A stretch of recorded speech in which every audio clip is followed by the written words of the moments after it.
Hey, do you want to know how to change the Instagram ringtone? Stick around until the end because I'll show you how to do it. What we need to do is, from our home screen, press and hold the Instagram app and go to App Info. Next, scroll down to Notifications, and under Instagram Messages, scroll down to Video Calls. As you can see, here it shows Sound. What you need to do is click on it and wait for it to open.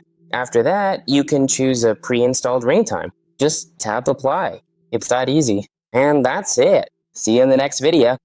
Bye.